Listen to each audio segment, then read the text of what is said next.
Assalamu alaikum wa rahmatullahi wa barakatuhu. Dear aspirants, welcome to Qaid-e-Azam Online Academy. कैसे हैं आप सब? मेरी वॉइस क्लियर है? स्क्रीन क्लियर है?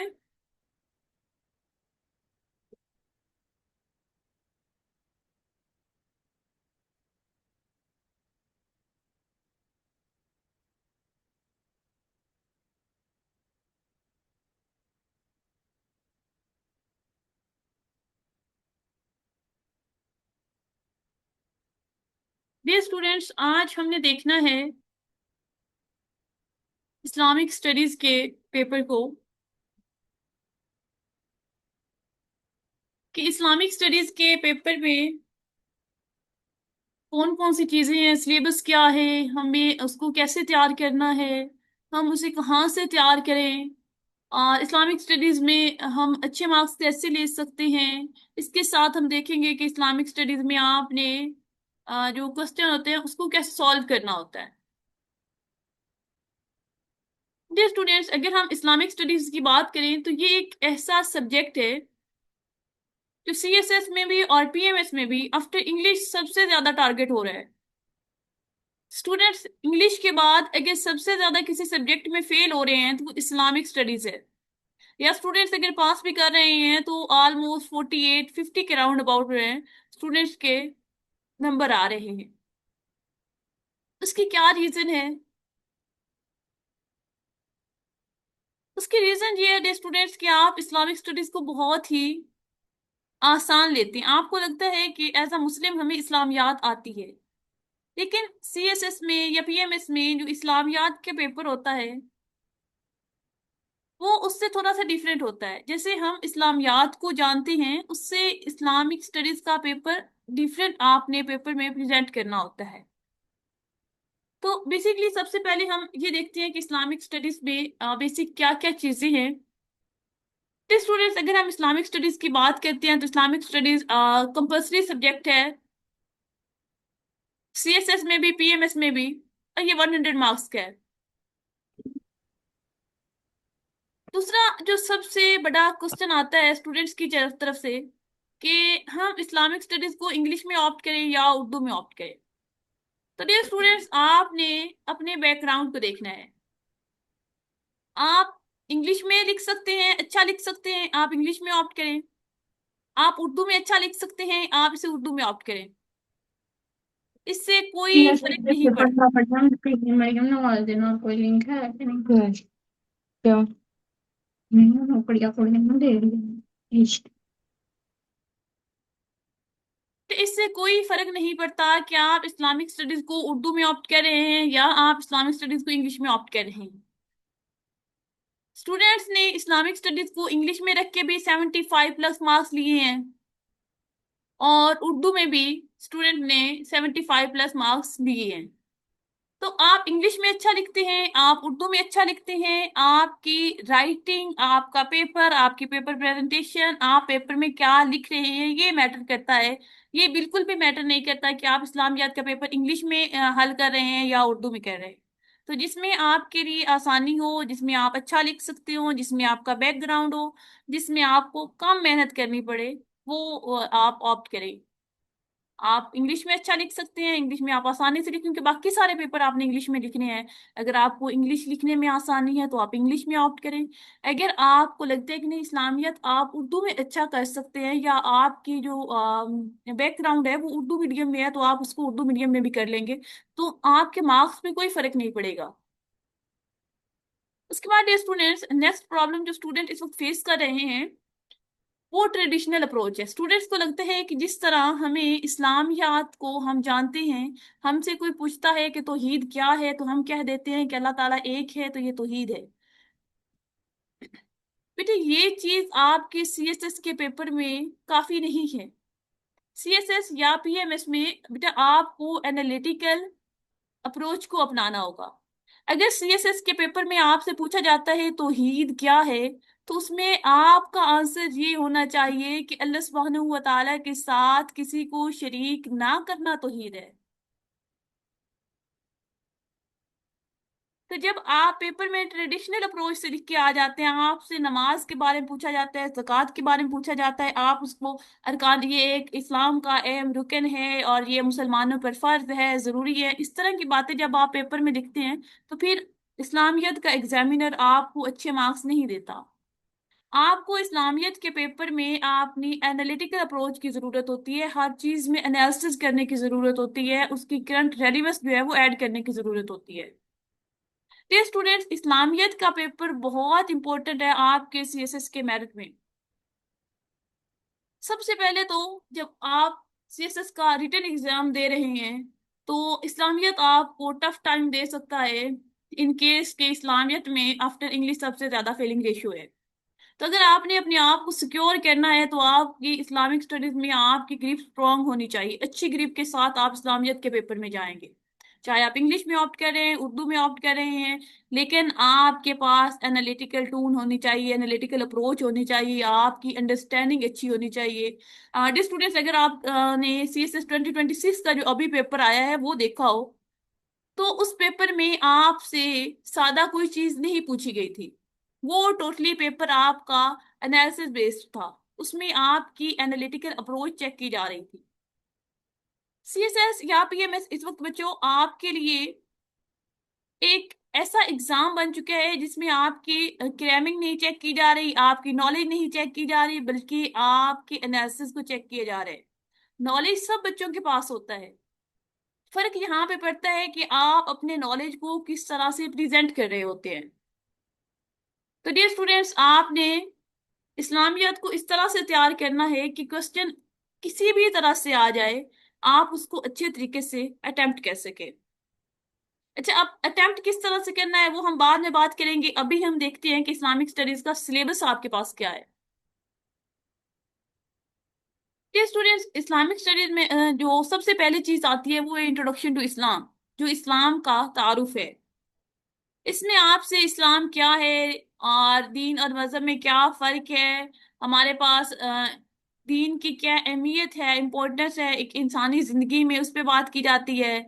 और आपके बिलीव्स इसमें आती है और वर्शिप्स आती है, यानी कि आपके जितने भी अकायद हैं, नमाज, अकीदा है, तौहीद है, रिसालत है, आखिरत है, वो सारी चीजें भी, और आपकी इबादत भी, नमाज, रोजा, ज़कात, हज, वो सारी भी आपके इस चैप्टर में फॉल कर रही होती हैं। नेक्स्ट डे स्टूडेंट्स, आपके पास है सीरत रसूल सल्लल्लाहु अलैहि वसल्लम। इसमें आपके लिमिटेड टॉपिक्स हैं कि आपने रसूलुल्लाह सल्लल्लाहु अलैहि वसल्लम को as a role model study करना है, as an individual, as a diplomat, as an educator, military strategist and peace maker. उसके बाद आपके पास एक बहुत ही इम्पोर्टेंट चैप्टर आ जाता है, दिखने में ये बहुत छोटा है, लेकिन पेपर में हर साल आपके पास इस चैप्टर में से एक क्वेश्चन आ रहा होता है, human rights and status of women in इस्लाम।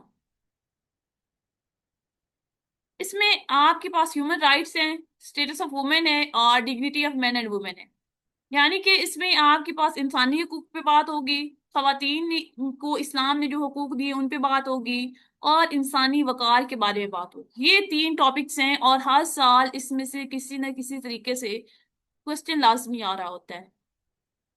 उसके बाद स्टूडेंट, नेक्स्ट आपके पास है इस्लामिक सिविलाइजेशन एंड कल्चर, यानी कि इस्लामी तहजीब व सकाफत पे इस चैप्टर में आपसे पूछा जाता है। इसमें आपके पास जो इस्लामिक कल्चर है, इस्लामिक सिविलाइजेशन है, उस पर बात की जाती है, और जो नुमाया खसूसियात हैं इस्लामी तहजीब की वो आपसे पूछी जाती है। नेक्स्ट आप है इस्लाम एंड द वर्ल्ड। ये चैप्टर भी आपके पास बहुत इंपॉर्टेंट है। इस चैप्टर में से भी आपके पास हर साल एक क्वेश्चन लाजमी आ जाता है। इसमें आपके पास इस्लामिक सिविलाइजेशन का कंपैरिजन होता है वेस्ट के साथ, और मॉडर्न वर्ल्ड में इस्लाम इस वक्त कौन से इस्लामिक वर्ल्ड जो है वो चैलेंजेस फेस कर रही है और उनकी सॉल्यूशंस क्या हैं, या इस्लाम का आज के मॉडर्न वर्ल्ड में क्या रोल है, वो आपसे पूछा जाता है। ये चैप्टर बहुत इंपॉर्टेंट है क्योंकि इसमें से आपके पास हर साल एक नए क्वेश्चन लाजमी आता है, किसी भी तरीके से आ जाए एक क्वेश्चन लाजमी आ जाता है।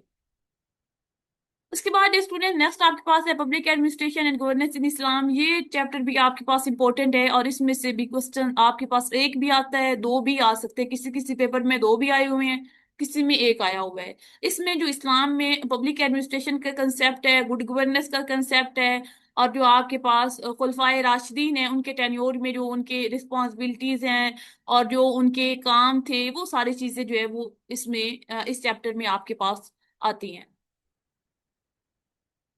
नेक्स्ट डे स्टूडेंट्स आपके पास आता है इस्लामिक कोड ऑफ लाइफ, इस्लामी ज़ाब्ता हयात। ये चैप्टर भी अगेन आपके पास बहुत इंपॉर्टेंट है कि इसमें आपके पास इस्लाम के जितने भी सिस्टम्स हैं, आपको पता है कि इस्लाम एक सिर्फ जो है वो मजहब नहीं है, इस्लाम एक कंप्लीट कोड ऑफ लाइफ है जो आपको मुकम्मल जिंदगी के गुजारने के तरीके बताता है।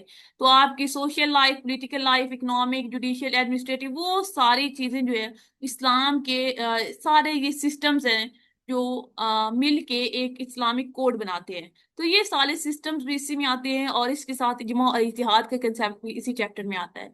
तो इसमें से भी हर साल आपके पास एक क्वेश्चन लाजमी आ जाता है, वो इज्मा इतिहाद पे आ जाए या सिस्टम्स पर आ जाए।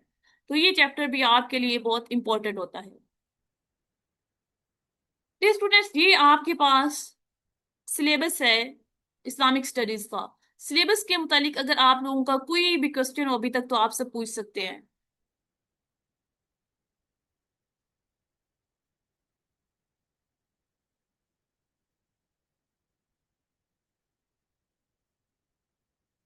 डियर स्टूडेंट्स इसमें आप थोड़ी से जो है वो ले सकते हैं शॉर्टकट्स भी, लेकिन आपको कंसेप्ट क्लियर होने चाहिए। कुछ चीजें आप स्किप भी कर सकते हैं, फिर भी आप अपना पेपर सॉल्व कर सकते हैं, लेकिन उसके लिए आपकी जो अंडरस्टैंडिंग होती है टॉपिक्स पर वो क्लियर होनी चाहिए। किसी का कोई क्वेश्चन हो अभी तक सिलेबस के अकॉर्डिंग आप लोग पूछ सकते हैं। मैम मेरा एक सवाल है। वो ये है मैम कि जब इस्लामियत इंग्लिश में लोग लिखते हैं या उर्दू में लिखते हैं, तो सबसे ज़्यादा रेशो किसका होता है, कि उर्दू वाले ज़्यादा पास होते हैं या इंग्लिश वाले? जी ये बिल्कुल स्टार्ट में हमने डिस्कस किया है, मैंने आपको पहले भी बताया है कि इस्लामिक स्टडीज आप उर्दू में ऑप्ट करें, इंग्लिश में ऑप्ट करें, इससे आपके मार्क्स पे कोई फर्क नहीं पड़ता। स्टूडेंट्स ने इंग्लिश में ऑप्ट करके भी 75+ मार्क्स लिए, उर्दू में ऑप्ट करके भी लिए। मसला कहाँ पे आता है, आपकी पेपर अटेम्प्टिंग पे आता है। आप अपने पेपर को किस तरह अटेम्प्ट कर रहे हैं, आप अपने पेपर में क्या लिख रहे हैं, किस तरह आप अपने पेपर को प्रेजेंट कर रहे हैं, आपके पेपर में आपकी टून क्या है, आप किस तरह से हर चीज को लिख रहे हैं, इससे फर्क पड़ता है।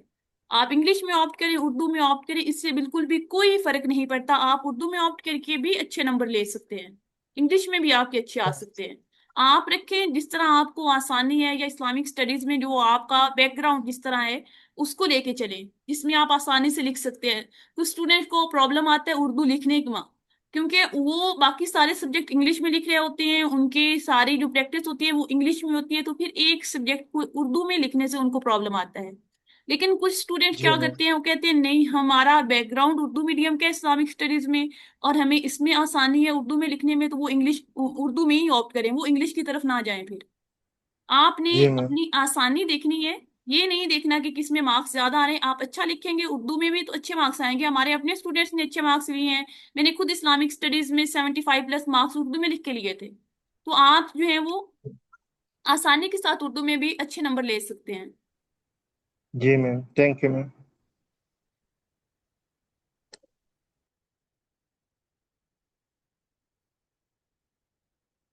नेक्स्ट अगर हम बात करें पेपर पैटर्न की, तो आपके पास सीएसएस में भी जो है वो सीएसएस का जो पेपर पैटर्न है आपके पास वो है कि आपके 20 मार्क्स जो है वो एमसीक्यूज के आते हैं, यानी कि आपके पास 20 एमसीक्यूज होते हैं, और 80 मार्क्स का आपका सब्जेक्टिव पोर्शन होता है। आपने 4 क्वेश्चन जो है वो अटेम्प्ट करने होते हैं।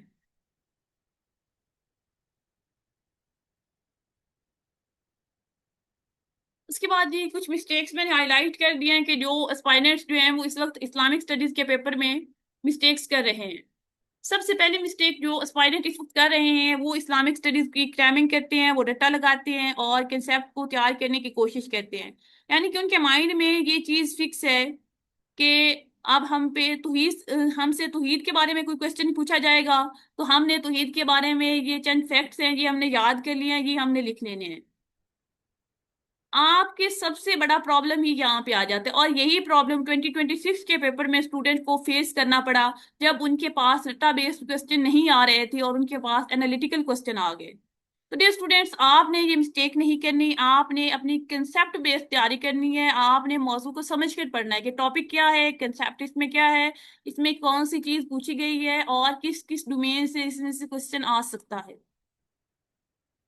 उसके बाद दूसरी मिस्टेक क्या करते हैं स्टूडेंट, वो इस्लामियत के पेपर में इमोशनल स्पीचेस लिख देते हैं, इमोशनल चीजें लिखते हैं, आर्गुमेंट्स नहीं देते। आपको इस्लामियत के पेपर में स्ट्रॉन्ग आर्गुमेंट्स की जरूरत होती है। आर्गुमेंट्स के बगैर, दलाइल के बगैर, आपके हवालाजात के बगैर आपका पेपर बहुत वीक हो जाता है। इसके बाद नेक्स्ट मिस्टेक आप करते हैं कि आप कुरानिक रेफरेंसेस नहीं देते। इस्लामियात का पेपर है, इस्लामियात के पेपर में आप कोई पुरानी आयत नहीं लिख रहे, कोई हदीस का हवाला नहीं दे रहे, किसी इस्लामिक कॉलेज का हवाला नहीं दे रहे, तो आप इस्लामियात में अच्छे मार्क्स कैसे ले सकते हैं। इस्लामियात में अच्छे मार्क्स लेने के लिए आपको कुरानिक रेफरेंसेस बहुत जरूरी है। अगर आप 75 to 80 मार्क्स का टारगेट लेके बैठे हुए हैं स्टूडेंट्स, तो फिर आपको इस्लामियात में अराबिक में अपनी आयात लिखनी पड़ेंगी। और जो स्टूडेंट्स अराबिक में आयात लिखते हैं, उन्होंने ऊपर जो आराब होते हैं, हरकत होती है, वो नहीं लगानी होती। हरकत के बगैर आपने जो अरबी होती है आयत की, वो लिखनी होती है। उसके साथ आपने फिर ट्रांसलेशन भी ऐड कर दें। आपने अरबी लिख दिया, साथ आप ट्रांसलेशन ऐड नहीं भी कर रहे, आपके पास टाइम कम है, तो फिर भी आपको अच्छे नंबर मिलेंगे। लेकिन आप सिर्फ उर्दू लिख रहे हैं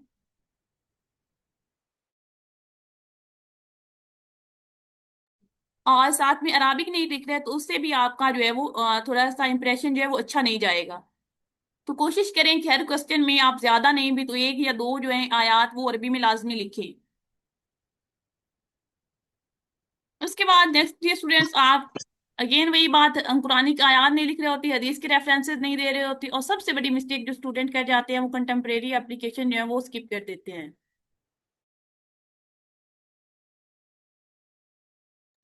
मैम मेरा एक मैम आई सवाल हैव अ ये है कि क्वेश्चन। जिस तरह, मैम मेरा एक सवाल है, आप खैर है मैम इसका जवाब सिर्फ दे दें। ये कुरानी आयत का मैम आपने जो जिक्र किया है, अगर हम कुरानी आयत हमें नहीं आती, उसका सिर्फ तर्जुमा आता है, तो हम वो लिख सकते हैं सिर्फ तर्जुमा? ये सिर्फ तर्जुमा भी लिख सकते हैं, लेकिन अच्छे नंबर लेने के लिए मैंने बात की है कि अच्छे नंबर लेने के लिए आपको साथ में अराबिक जो है वो टेक्स्ट वो भी लिखना पड़ेगा। जी ma'am. I have a question regarding this. जी जी। मैम, होता ये है ना कि जैसे कि हम सारे सब्जेक्ट्स इंग्लिश में पढ़े हैं, तो हमारी जो वोकेबलरी है ना, वो बिल्ड हुई होती है थोड़ी सी इंग्लिश में। जैसे हम कुछ डेमोक्रेटिक नॉर्म्स और वैल्यूज को लिखते हैं, इस तरह हम कैक्टोक्रेसी को लिख रहे होते हैं। तो अभी रिसेंटली मैं कुछ पेपर्स अटेम्प्ट करी थी प्रीवियस, तो मैंने देखा कि यहाँ तक मैंने रियलाइज़ किया कि मेरे पास वोकेबलरी शॉर्ट हो रही है। लाइक मुझे कैक्टोक्रेसी, ब्यूरोक्रेसी और इन चीज़ों को ना उर्दू में लिखने में थोड़ा इशू हो रहा है। तो इसके लिए आप मुझे बताएंगी कि मैं इंग्लिश ऑप्ट करूं या उर्दू, क्योंकि या फिर हम पेपर में लिख सकते हैं कैक्टोक्रेसी को उर्दू में, ये ओके रहेगा? अगर आपकी उर्दू में वीक है, आपके पास उर्दू की वोकैबुलरी नहीं है, या तो आप कोशिश करें कि आप उर्दू में अच्छा लिख रहे हैं, आर्गूमेंट उर्दू में अच्छी आप डिवेलप कर सकते हैं, और आपका सिर्फ वोकैबुलरी का मसला है, तो फिर बेटे आप वोकैबुलरी उर्दू की डिवेलप कर लें। आप रोज थोड़ा बहुत जो है वो उर्दू के, जिस तरह इंग्लिश के न्यूज़ पेपर पढ़ते हैं ना इंग्लिश के लिए, इस तरह थोड़ा बहुत एक दो आर्टिकल हफ्ते में आप इस्लामी जो पढ़ लें उर्दू में, तो आपकी उर्दू की वोकैबुलरी ऑटोमेटिकली डिवेलप हो जाएगी। अगर आपका वोकैबुलरी के अलावा आर्ग्यूमेंट डेवलपमेंट का भी मसला है उर्दू में, क्योंकि उर्दू और इंग्लिश के पेपर में थोड़ी सी अप्रोच का फर्क होता है, तो उस डिफरेंस की वजह से अगर आपका प्रॉब्लम आ रहा है, तो फिर आप इंग्लिश में ऑप्ट करें। Okay ma'am, thank you so much.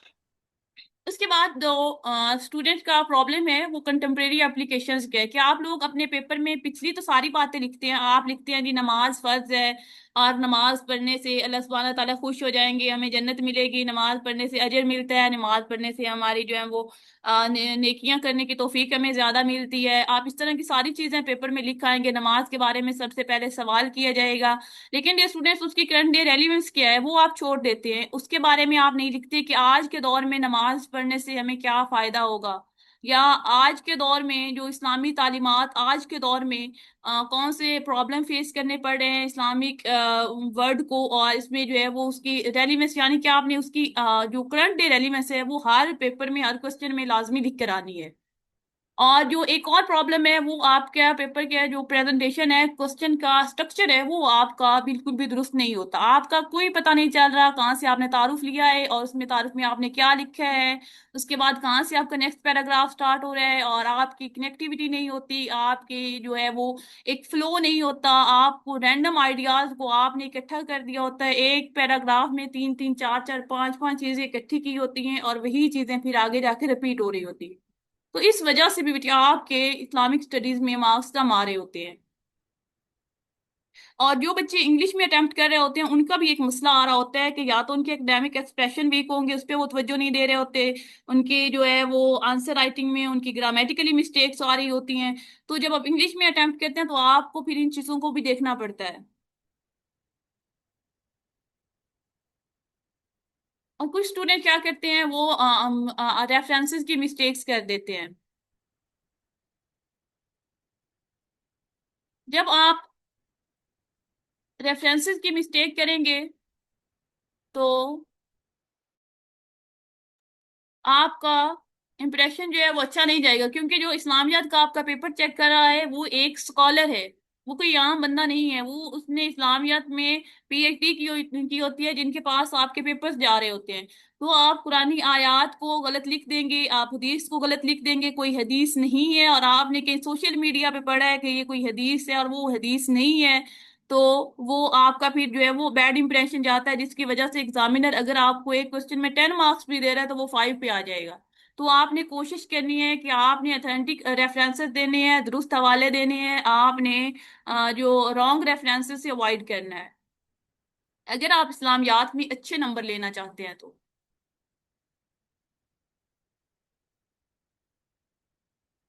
Ji recording आपको इसकी मिल जाएगी इंशाल्लाह। नेक्स्ट डे स्टूडेंट्स, अगर हम बात करते हैं तो हमारे पास रिकमेंडेड बुक्स के हवाले से कि हमें इस्लामिक स्टडीज की प्रिपरेशन कहाँ से करनी होती है। जी स्टूडेंट्स, अगर आप देखें तो आपने एक जो आपकी सिलेबस ओरिएंटेड बुक है वो आपने लाजमी रखनी है। वो मैंने आपको करीमदाद चुगताई साहब की कही है, वो आप कोई भी ले सकते हैं, ये अच्छी है, इसमें कुछ रेफरेंसेस आपको मिल जाएंगे। लेकिन बेटे इससे एक इशू ये भी आएगा कि इस जो एक मेजोरिटी स्टूडेंट्स की है, एस्पायरेंट्स की है, वो यही बुक जो है उसी से तैयारी कर रहे होते हैं। तो अगर आप सिर्फ इसी के रेफरेंसेस पे रिलाई करेंगे तो फिर आपका इंप्रेशन अच्छा नहीं जाएगा एग्जामिनर की नजर में, क्योंकि एग्जामिनर अगर 15 पेपर चेक कर रहा है और उनमें एक ही तरह के रेफरेंसेस आ रहे हैं, और उसके बाद 16वां पेपर आया है और उसमें रेफरेंसेस जो है वो डिफरेंट है, उसने थोड़ी सी डिफरेंट अप्रोच के साथ पेपर को किया है, तो वो जाहिर सी बात है 15 और वो एक जो उसको डिफरेंट डिफरेंट लग रहा है उसको वो मार्क्स ज्यादा देगा। तो आपने कोशिश करनी है कि आप सिलेबस ओरिएंटेड बुक ये लें, लेकिन रेफरेंसेस जो हैं वो कुछ आप बाकी बुक्स के भी लाजमी ऐड करें। उसके बाद इस्लाम एट ए ग्लांस, ये डॉक्टर हमीदुल्लाह की है, और ये आपने रेफरेंस बुक लेनी है। इसमें आपके पास काफी ज्यादा टॉपिक्स जो है वो आपको इसमें आपके कवर हो जाते हैं। उसके बाद इस्लामी नजरिया हयात है, इससे भी आपके काफी जो है वो टॉपिक्स कवर हो जाएंगे और ये अच्छी बुक है। उसके बाद वर्ड अंडरस्टैंडिंग इस्लाम, ये अबूल आला मौदूदी की है, ये भी अच्छी है, इसमें भी आपके काफी जो है वो टॉपिक्स जो है वो कवर हो जाते हैं। तो ये तीन मैंने आपको रेफरेंसेस बुक बताई हैं, जहां से आप अपने नोट्स जब तैयार करेंगे तो अच्छी आर्गूमेंट आपको इन बुक्स से मिलेंगे। तो आपने अपनी अच्छी आर्गूमेंट्स के लिए इन बुक्स को स्टडी करना है। आप सारी बुक्स को स्टडी नहीं करेंगे, अगर आप नमाज का टॉपिक तैयार कर रहे हैं तीनों में से देखेंगे कहाँ पे नमाज का टॉपिक है उसको देखेंगे। अगर आप सीरत रसूल सल्लल्लाहु अलैहि वसल्लम का क्वेश्चन अटेम्प्ट करने की कोशिश कर रहे हैं या उसके नोट्स बना रहे हैं तो फिर आप उस रेलिवेंट पोर्शन को देखेंगे, पूरी पूरी बुक्स को लेके नहीं आपने बैठ जाना, ना पूरी पूरी बुक्स को आपने स्टडी करना है। अगर आपने स्टडी करना है पूरी बुक को तो वो जो आपकी सिलेबस ओरिएंटेड बुक होगी उसको आपने फॉलो करना है। उसके बाद ये स्टूडेंट्स कुछ कंटेम्प्रेरी इश्यूज आते हैं। उनके लिए आपने करंट अफेयर्स के जो मैगजीन्स आते हैं उनमें जो इस्लामिक जर्नल्स वगैरह आते हैं या रिसर्च आर्टिकल्स होते हैं उनको स्टडी करना है। ये आपके पास बुक्स हैं, इनसे रिलेटेड आपका कोई क्वेश्चन है तो आप लोग पूछ सकते हैं यहाँ तक।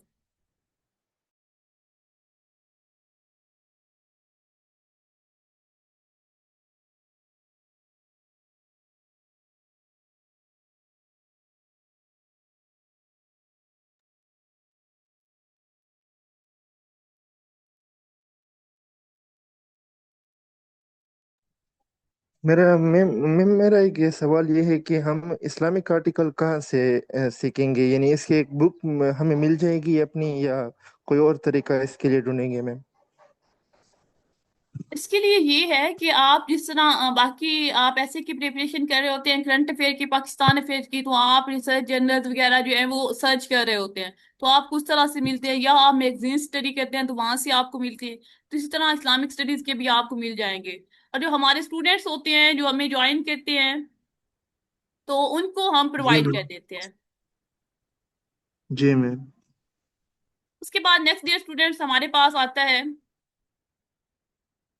आंसर राइटिंग टेक्निक, कि हमने इस्लामिक स्टडी में जो हमारे पास कोई क्वेश्चन आता है तो उसको हमने किस तरह से करना है। बेसिक मैं आपको स्ट्रक्चर आज बताऊंगी, बाकी तो डिटेल में कि आपके पास डिस्कस आ रहा है, एनालाइज आ रहा है, तो उसको आपने कैसे करना है, क्रिटिकल एनालिसिस कैसे करना है, वो तो हम जब डिटेल में कर रहे होते हैं चीजें तो वहां पे करते हैं। यहाँ पे बेसिक मैं आपको बेसिक स्ट्रक्चर दूंगी है कि आपने इस्लामिक स्टडीज के पेपर को क्वेश्चन को किस तरह से अटेम्प्ट करना है। कुछ चीजें मैंने आपको पहले बता दी हैं स्टूडेंट्स कि आपने एक तो अराबिक कोशिश करनी है, अराबिक में आयात लिखें, या अराबिक आपको नहीं भी आती तो आप कोशिश करें कि आयात को आप लाजमी लिखें, मार्कर के साथ बोल्ड करके लिखें, अहादीस मुबारका लाजमी ऐड करें, किसी स्कॉलर का आपके पास कोई कॉल है तो वो आप लाजमी ऐड करें, अगर आपके पास किसी अच्छी बुक का रेफरेंस है वो लाजमी ऐड करें अपने आंसर में। करंट डे रेलिवेंस आपके ऊपर लाजिम होनी चाहिए कि आपने करंट डे रेलिवेंस अपने पेपर में लाजमी ऐड करनी है। इसके अलावा डे स्टूडेंट्स आपने अपने पेपर में हेडिंग्स देनी है, हेडिंग्स के बगैर आपने अपना पेपर नहीं करना। प्रॉपर आपके पेपर में हेडिंग्स होनी चाहिए और आपके पेपर में सब हेडिंग्स होनी चाहिए, हर चीज में क्लैरिटी होनी चाहिए, एक हेडिंग के नीचे सिर्फ एक ही चीज को आप डिस्कस कर रहे हो।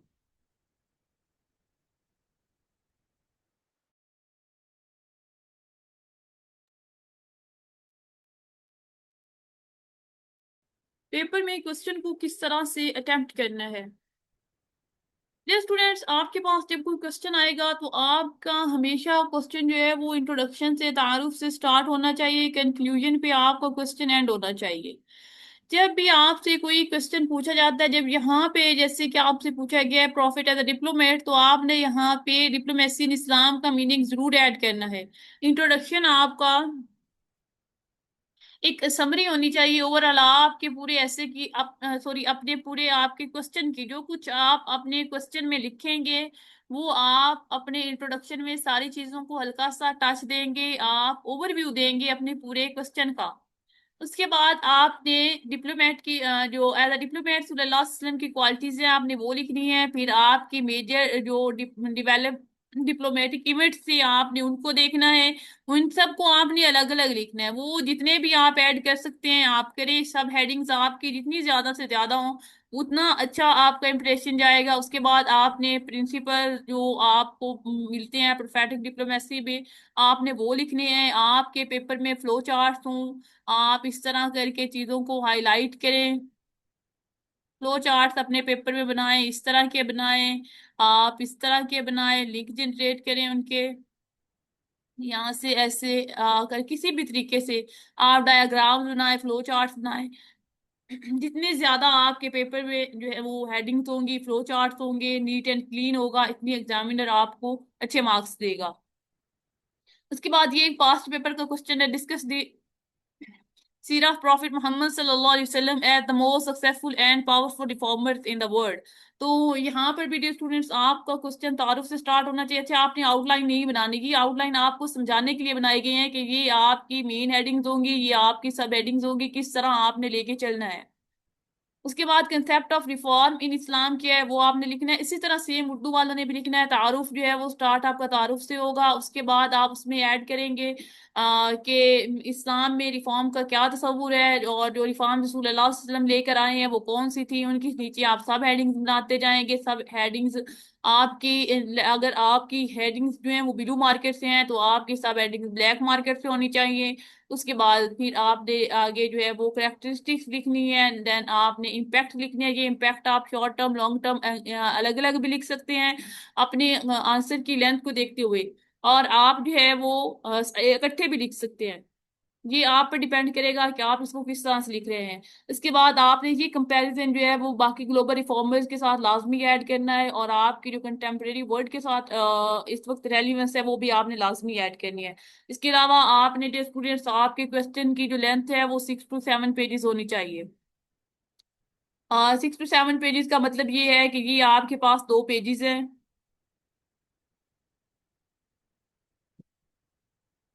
ये आपके पास 2 पेजेस है, एक दो, इसके बाद नेक्स्ट आपके पास आगे तीसरा आएगा। तो यानी कि साइड्स आपकी 6 to 7 होनी चाहिए। तो इस तरह आपने पेपर में अपने क्वेश्चन को लिखना है। अब जैसे आपके पास डिस्कस है आ जाता है, एनालाइज आ जाता है, क्रिटिकल एनालिसिस आ जाता है, ये इनके डिस्कोर्स से भी आपके पूरा जो क्वेश्चन होगा उसके स्ट्रक्चर के ऊपर फर्क पड़ेगा, चेंज हो जाएगा। तो वो हम साथ साथ जिस तरह आगे लेके चलेंगे इसको, तो आपको साथ साथ बताते रहेंगे इंशाल्लाह। जो स्टूडेंट्स अब आते हैं प्रिपरेशन स्ट्रेटजी पे कि जो सेल्फ स्टडी करना चाहते हैं वो स्टूडेंट्स को कैसे लेके चलेंगे।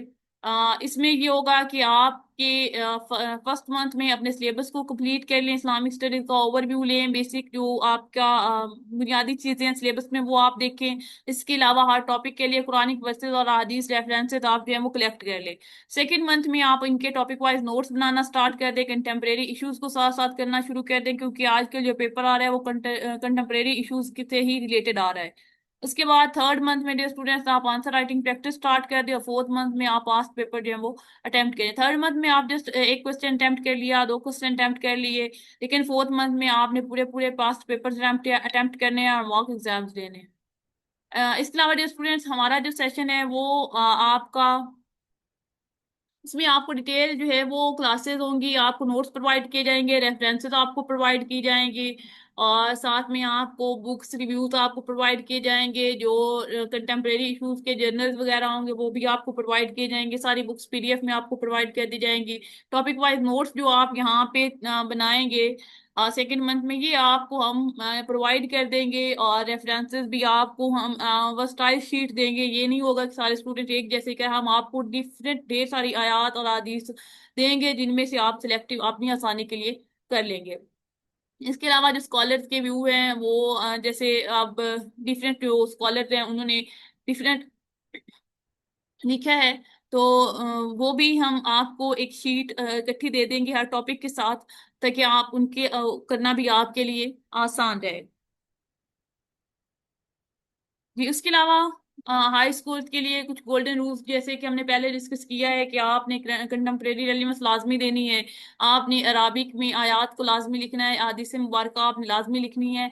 अगर आप अच्छे नंबर लेना चाहते हैं तो फिर आप जैसे सूरह अल अहज़ाब की आप आयत लिख रहे हैं तो आप अहज़ाब ही लिखेंगे, सूरह अहज़ाब। लेकिन अगर आपको ये नहीं आती इस तरह से तो आप फिर जब कोई भी आयत मुबारक लिखते हैं तो उसको खाली नहीं छोड़ देना, उसके साथ अल कुरान लाजमी लिखें।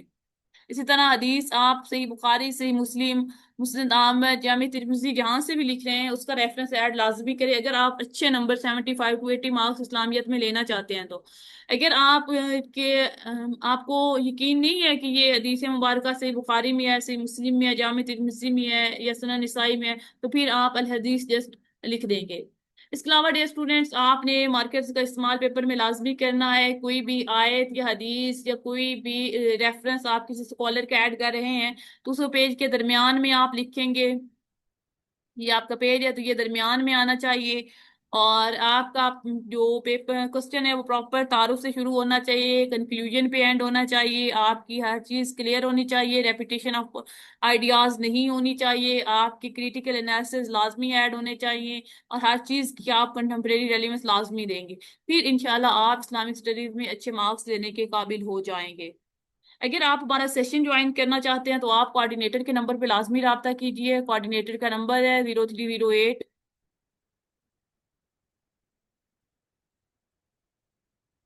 09868 0986846। ये कोऑर्डिनेटर का नंबर है, इस पे आप रब्ता करेंगे तो आपको डिटेल पूरे सेशन की मिल जाएगी। सेशन की फी हमारी जो है वो 5K है, लेकिन अगर आज कोई रजिस्ट्रेशन करवाता है क्यूआ 123 के कोड के साथ, क्यूआ 123 कोड में यहाँ ऊपर लिख रही हूँ, क्यूआ 123, ये आप अगर कोड लगा के कोऑर्डिनेटर को मैसेज करेंगे तो आपको 1K के फी रिलैक्सेशन मिल जाएगा। इसके बाद जो है वो आप सिर्फ 4K जो है वो पे करेंगे, लेकिन ये सिर्फ आज तक के लिए है, या चले नेक्स्ट क्लास तक कर लें। कल की क्लास से पहले पहले जो है वो करें। कल इंशाल्लाह हम सीरत रसूल सल्लल्लाहु अलैहि वसल्लम से स्टार्ट करेंगे, तो आप सब ने इससे पहले अपने रजिस्ट्रेशन को यकीनी बनाना है, जो जो ज्वाइन करना चाहते हैं। बाकी सेल्फ स्टडी वालों के लिए हमने सारी चीजें, सिलेबस चीजें सारी किस तरह करना है, पूरा आपको रोड मैप दे दिया है कि आप इसको किस तरह से करेंगे। और मैं आपको दिखा देती हूँ अभी यहाँ पे।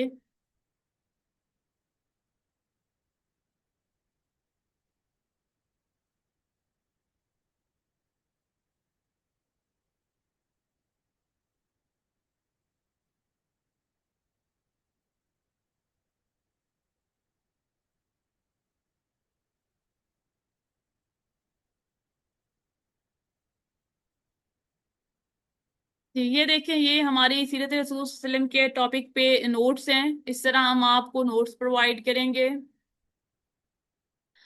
ये आपके पास कुरानिक रेफरेंसेस हैं सारे, ये देखिए आपके पास कुरानिक रेफरेंसेस आ रहे हैं। उसके बाद आपके पास उर्दू में भी ये कुरानिक रेफरेंसेस आ जाएंगे, उसके बाद हदीस के रेफरेंसेस आ जाएंगे, और उसके बाद ये उर्दू में हदीस के रेफरेंसेस हैं, देन स्कॉलर्स के रेफरेंसेस है। इब्न खुल्दून ने मुकदमा में क्या लिखा है, इमाम गजाली ने जो है वो अहया उलूमुद्दीन में क्या लिखा है। इसके बाद कुछ आपके पास ये सीरत रसूल सल्लल्लाहु अलैहि वसल्लम का टॉपिक है, इसमें हमने कुछ जो है वो नॉन मुस्लिम्स के भी रेफरेंसेस ऐड किए हैं। जैसे कैरन आर्मस्ट्रांग ने Muhammad prophet for our time में क्या लिखा है, उसके बाद माइकल एच हार्ट ने क्या लिखा है, मोंटगोमरी वाट ने क्या लिखा है, इसके अलावा डॉक्टर हमीदुल्लाह ने क्या लिखा है। तो वो सारे जो रेफरेंसेस होंगे वो भी आपको इस तरह से मिल जाएंगे। ये पूरी रेफरेंसेस शीट आपको मिलेगी हर टॉपिक के साथ। इसके अलावा साथ आपको टॉपिक वाइज नोट्स भी मिलेंगे।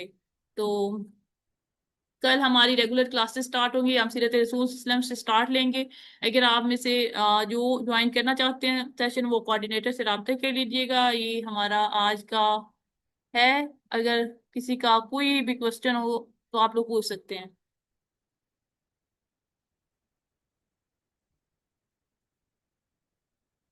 ये कोऑर्डिनेटर का नंबर 0308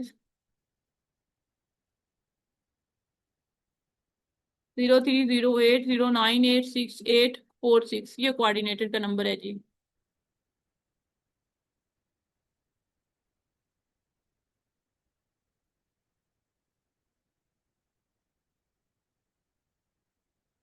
ठीक है जी। इंशाल्लाह कल हमारी रेगुलर क्लास होगी तो उसमें मुलाकात होगी, हम सीरत रसूल सल्लल्लाहु अलैहि वसल्लम से स्टार्ट लेंगे। Thank you very much. Allah Hafiz.